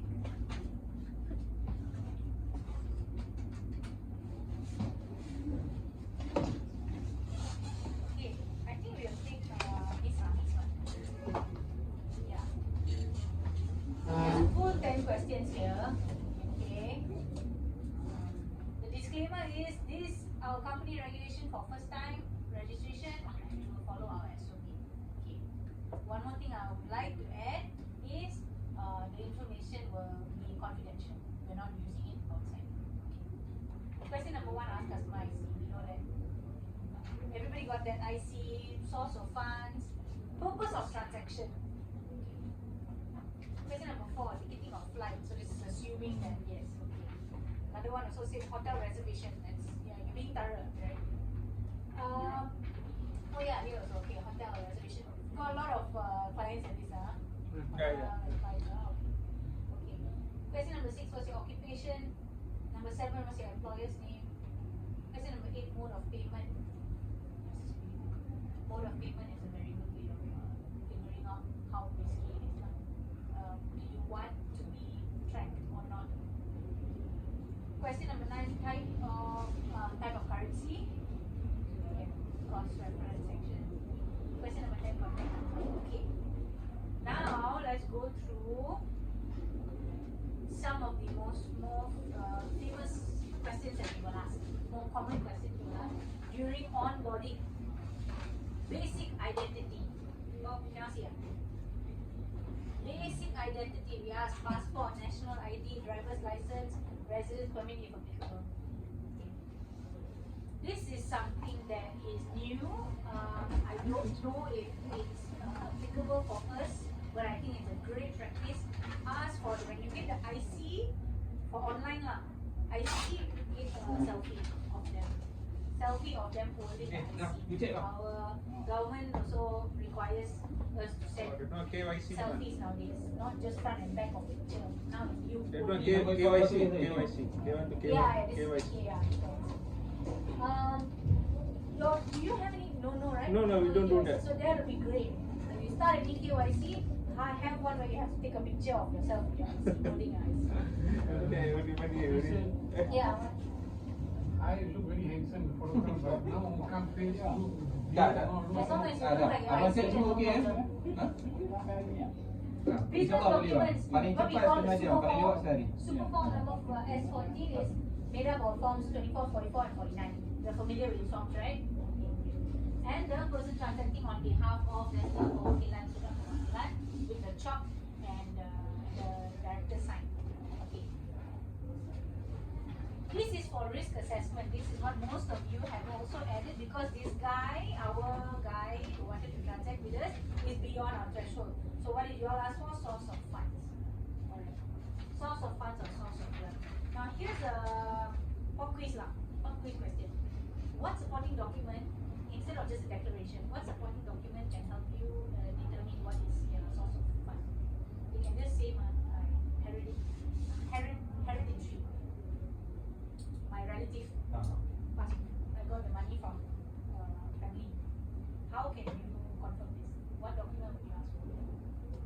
lepas daripada family macam mana mesti ada transfer. Proof of fund kan. Bank statement. Bank statement, okay, you ask for bank statement lagi. Kalau macam anak dia kerja dekat luar negara pun still dia ada dia punya invoice tu kan. And this is something Slip, salary slip. A lot of this can be forged. Bank statement. What if it's from an executor? What if it's from a land? My relative had a land, and then Selalu buat surat tanah macam kalau dia jual tanah dia termasuk sikit. ask for a will. A will is also. The person who died, death certificate. Can ask for that. So this is all people who say, especially PEPs lah. You would ask PEPs this kind of question. Where is your maybe kind of the name of the document? I will get back to you on this.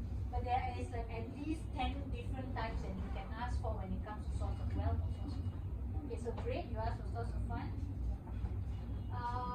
Declaration of PEP, consent to data processing. This is something that is supposed to be in the disclaimer itself. In the disclaimer itself, it will be good if you ask and tell everybody, can I have your consent? If they say no, that's already a red flag. Why can't you have it? What are you trying to hide?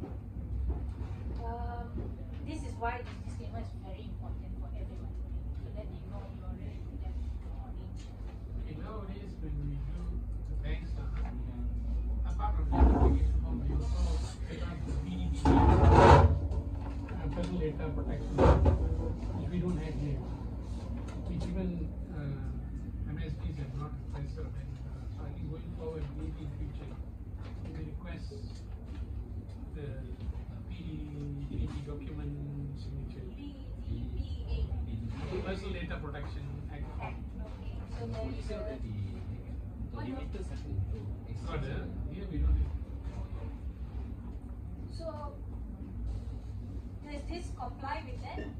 Does this disclaimer comply with the act? Well, to a certain extent it will, but the PD, once the PDPA.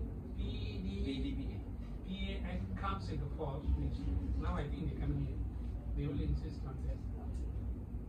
Because you will be the PA officer. Okay, so that's your risk assessment. Then when you go into enhanced due diligence, let's say our guy comes back a second time. Let's say it gets worse lah, okay? It becomes even more suspicious. What do you ask for? TIN or SSN? Tax identification number or the social security number. You are allowed to ask for these things. Bank account details, proof of address, utility bill, lease agreement, and tax returns. And then there's an extended source of funds, so you can ask for cross-border purposes for overseas funds, receipts, invoices, bank statements. So this is part of the what you guys do. You already asked for this in the beginning, invoices and also that's good. That means you're going with the risk-based approach already. This is what it shows on black and white if you ask for these things in your. See, I'm seeing most of it here also has a lot of invoice. You're asking for invoices, you're asking for receipts, so that's great. You're already going in, you already got a really good grasp of the risk-based approach mindset. Ongoing follow-up, this is after. Do you have a follow-up with customers as of now? Any processes? Follow up for what? Maybe on a yearly you send them, do you have any newsletters that you send them? Do you have any emails that you just to follow up? Follow up for what? For like updated, you want their updated information? No, every time they come here, that time only we will ask. Okay, Yeah. so they are all return customers. Return customer, yeah. Okay, email address, something that we ask, you know, ask them, hey, have you updated your pages, then they will reach out to you, contact you, maybe you have a Normally we will take the ID and we read in the system. Okay. We update their contact number, address, everything is there. Okay. Everything Yeah, updated. but the thing is here, we do not get the, if it's a company, we do not get the updates on 24, 49, that's what's missing. Or to check whether the letter of authorization is there. Or this is for company. company. For company, yeah. So that updates. Yeah. That updates is what Yeah. is lacking for us right now. We have to start getting and putting in That's place. part of the record keeping also lah. Letter of authorization, ICs of the directors and ICs of the PTO. Okay. So updated documentation. This is the kind of ongoing follow-up that you have to do lah, mostly with corporations. So you have to get the updated documentation, and what's really good also, just squeeze in a feedback. Ask them for their feedback of your services. That's also good. It's a good marketing tactic. If you have we'll talk about this next week if I have time. I can talk to you about loyalty programs. So you have any promotions ka apa, and you want to send them a newsletter. This is to get them back. Even if you've lost these customers, it's not marketing lah. This one is not about CDD, but you know, you can always take it lighter. You don't have to make it so serious when you do CDD. Have you updated anything that you have missed out on updating us? No. You can ask them, you know, hey, you know, we're very light, very friendly, you know, hey, we're having a promotion, or there's a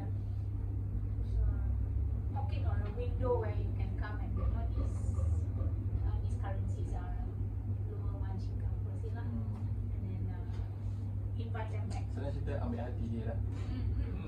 Jujur dah, jujur sama dia. Yeah. Ada tak mana yang semua saya nak kasih Buruk kritik. Ini lelaki yang betul.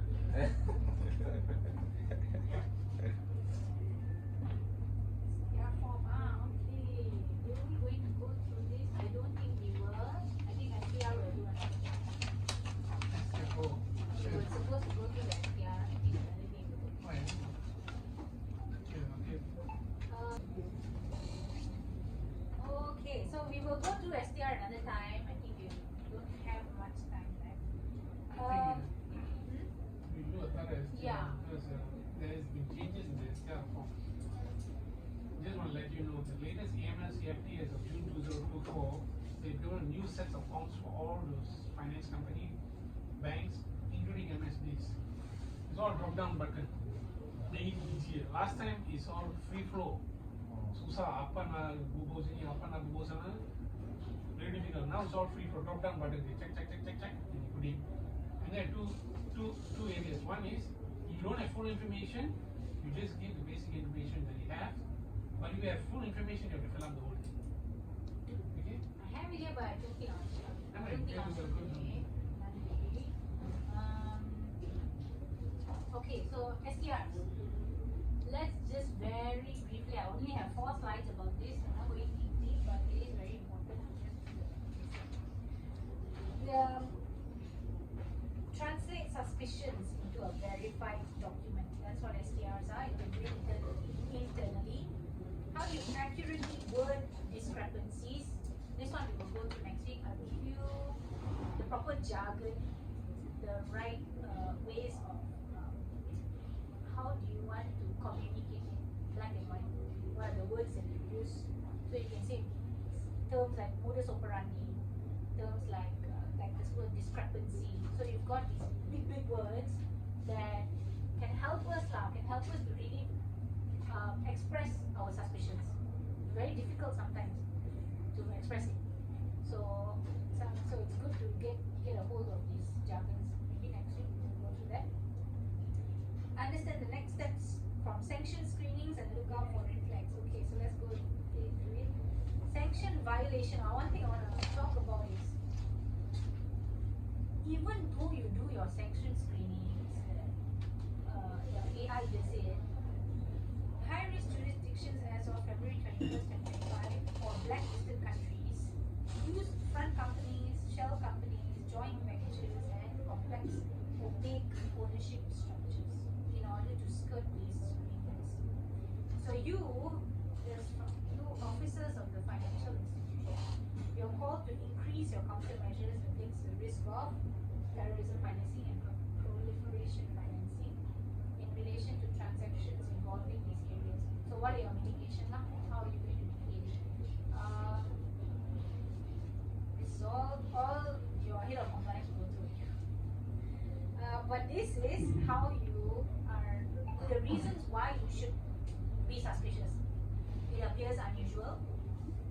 Transactions have no clear economic purpose. It appears illegal. It involves proceeds from an unlawful activity or instrumentalities of an offense, which means that's where your source of funds come in. That's where you investigate from there. Or number 5, indicates that the customer is involved in MLCM or PME. When it comes to proliferation financing, there's just so many stages from manufacturing, from raw materials, and then from all the way to logistics, and could be even manpower. It's very difficult to pinpoint, but you have to go through all the stages to figure out, so that in your head the alarm bells will ring. If you don't know these things, the alarm bells won't ring. You'll be like, oh, okay, not suspicious. You have to be trained in this to have an eye for it. So head of compliance also, that will be part of it now. When you go through all the SDR and the risk assessment, you'll go through that as well. This is the reporting timeline, how it's supposed to look like. You have an internal SDR, you send it to the head of compliance who has access granted to the the website, and then he will upload it on this is the URL, pins.pnn.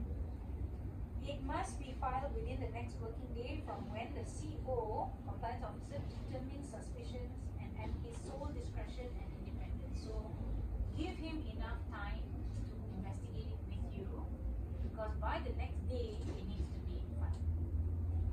Otherwise it will come back to him. It will come back to you guys. Right, so we got our 9 parameters here. This is what your CEO has determined for you to constantly keep checking each transaction against customer type, nationality, occupation, mode of delivery, purpose of transaction, source of funds, mode of payment, frequency of visit, amount range.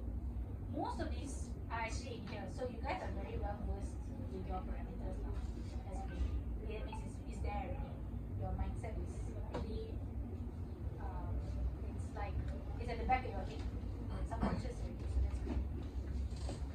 Alright, we have come to the end of our training. You will find that this is just the, let's do a recap. Yeah, let's do a recap. The pillars of compliance program. We've got 5. Without looking at your notes, can you tell me what it is?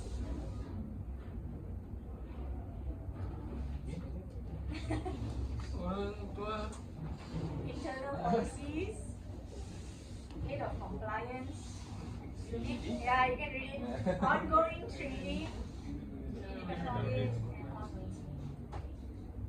What are the audit considerations that we went through just now? Is the customer identification program, the risk assessment, timelines, timeliness, risk-based internal controls and historical compliance data. Risk-based assessment, internal controls to mitigate the risks, and historical compliance data. These are the things that an audit will be looking at. We focus today on the 7 steps to compliance in ODD. Know your customer, screen your clients, have a risk assessment. What is the report pipeline? Configure your transaction monitoring rules. Make sure your record keeping is up to date, and you will pass your review and your audits. What is the CED risk-based approach? Focus on sensitive individuals, EEPs, terrorist groups or activities, origin or connection with high-risk countries, suspicious behavior, past criminal history. Other audit considerations: how is technology being used? What is your threshold setting? How are you doing your real-time monitoring? And what is your alert investigation process? And then we went through very briefly on the STRs. What are the justified reasons for raising an STR? Can we give me some? Can you name a few? What are the reasons that we went through? Maybe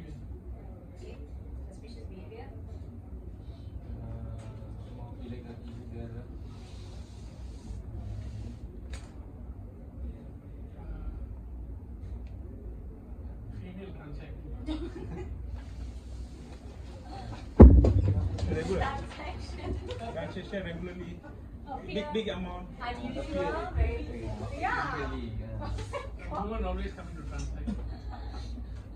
Sorry? Yeah, A woman more always. of the transaction. Perempuan? Semua ada lah sebenarnya, perempuan lelaki semua ada.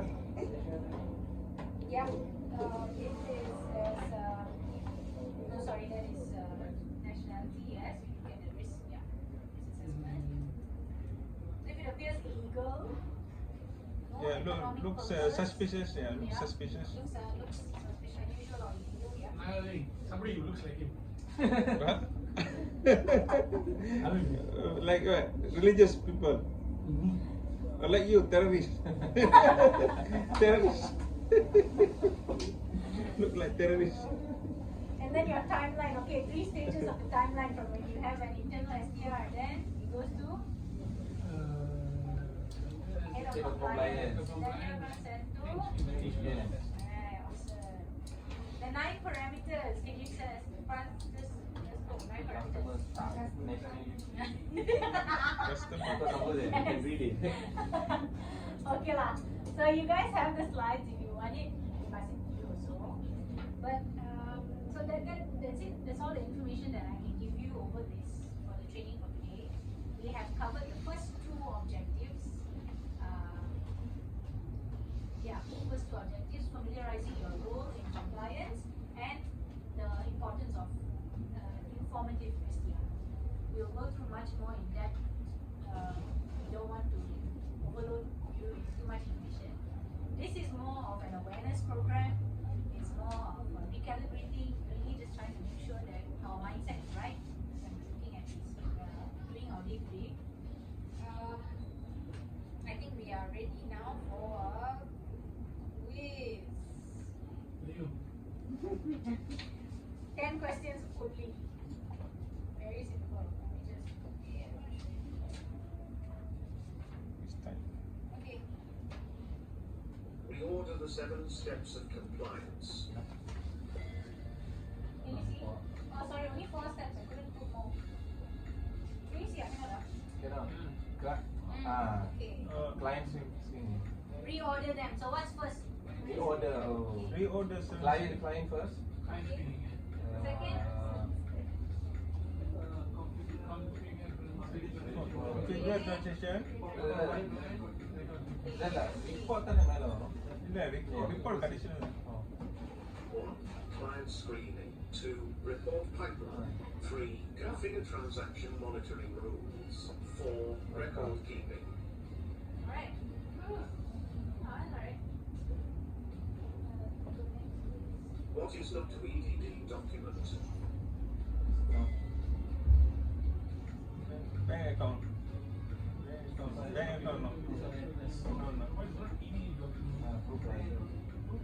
Bank account not lah. Bank statement lah. Not EDD document. This is to give proof. No, bank account details lah. First one. Business document. That is from the first onboarding. That's the first question you ask. What are the elements of How can safety risk-based approach? I couldn't get it there. Oh, okay, hold on. Go back to second one. I don't have a gadget. Hold on. Hold on.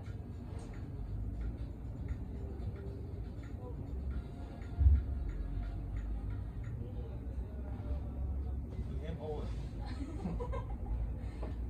Hold on. This one something like program, this one? Program, this one. It's online website. Hold on, what is can't go back. Okay, I start again, sorry. Okay. I can't go back. Reorder the 7 steps of Okay, I'll do it again. compliance. Speed it right.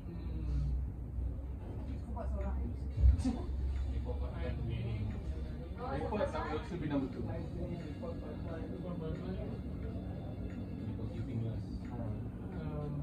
Record number 4.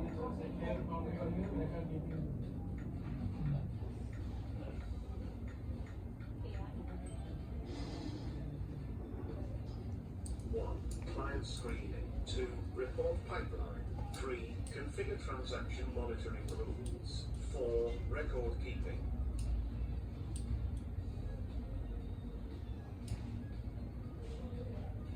What is not to EDD document?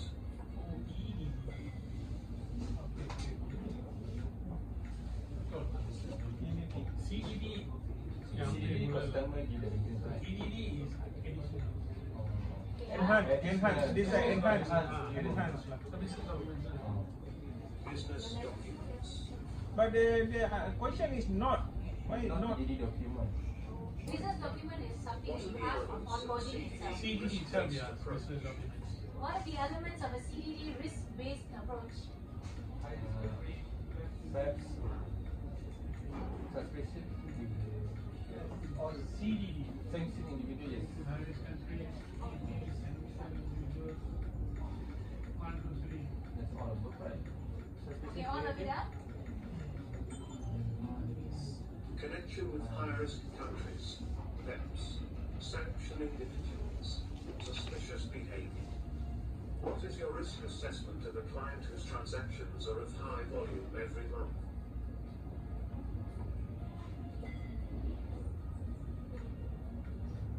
This is either low, medium, or high. Every month. Hi. Hi. Is the client transaction? No. It's no high actually. Depend on the purpose lah. The volume not the problem. Depend on the It's purpose. actually medium. Medium. Because Yeah. it's a regular. Yeah. If a thing, business it's not people. out of trend. Yeah. 2. It's a regular transaction, it's not out of trend. That's why. What is the definition of an ultimate shareholder? But let's see.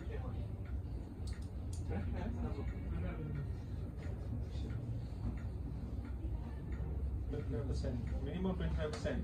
Oh, 50%. 50%. What is the difference now? 25%, right? It's correct, just the wording. Minimum 25% above lah. Lesser than that, not the shareholder. They Lesser can be than a shareholder, but not ultimate. or ultimate. Oh.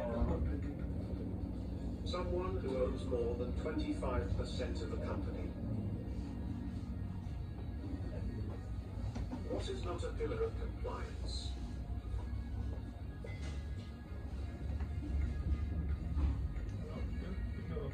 Audit and review. Follow up, sir. Audit and review, right? Oh, CNN, right? Follow up CRM. Not a pillar of compliance. What is required in record keeping? Document, client identification, the next one. Business document, client Required. Document before action taken. This one? 2 and 3, right? Alert and action taken. Document before update. No. Alerts and actions taken. Business documents. Client identification. What information is analyzed in creating a risk assessment profile of a customer? What information analyzed? Nature of business, volume of transaction. Business relationship. Person with business. Study. Nature of business. Volume of transactions. Non-business relationship. What information is stipulated in a chip? Customer identification program.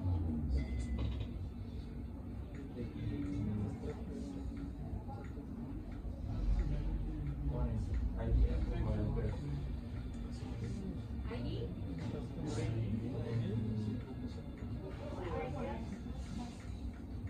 transaction monitoring tak ada.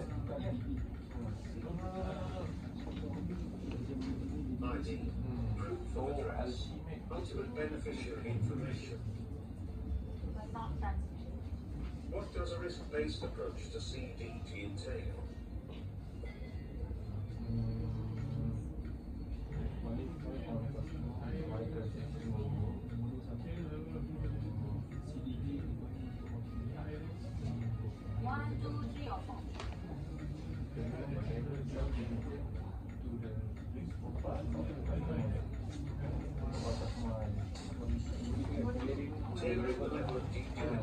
the risk profile of the customer. Tailoring. Okay. Congratulations. John. Since I failed. Okay. Thank you so much for joining our training today. I think was there a lot of information? Was it too much? Quite a lot.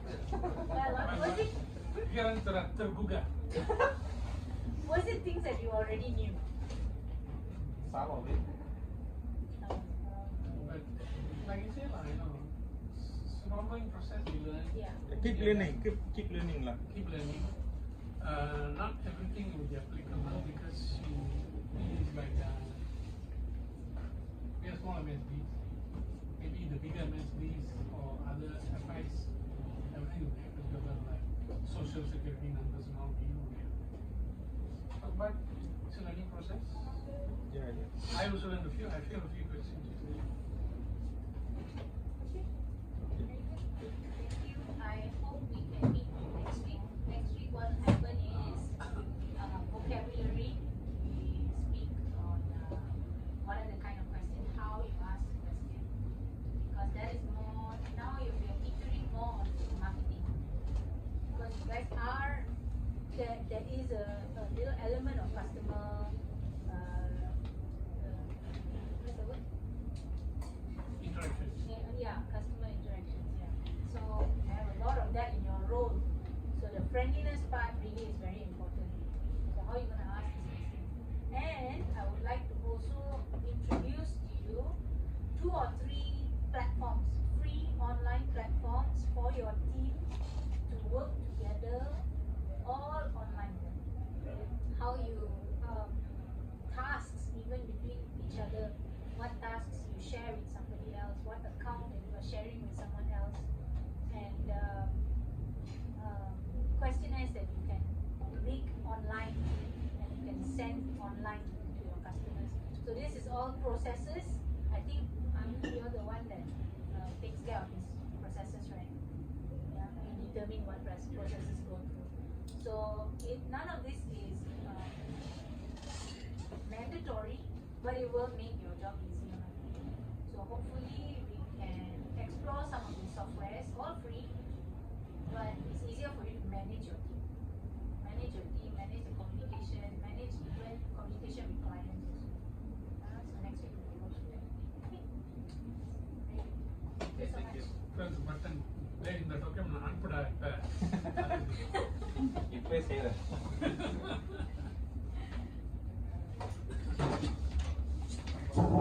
Okay.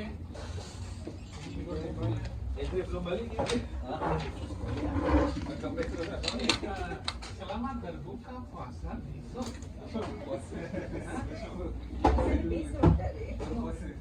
Besok kan bukan hari ni kan? Selamat berpuasa lah. Selamat berpuasa. Ini tertulis selamat berpuasa. Menyambut bulan puasa. Oh, okay. So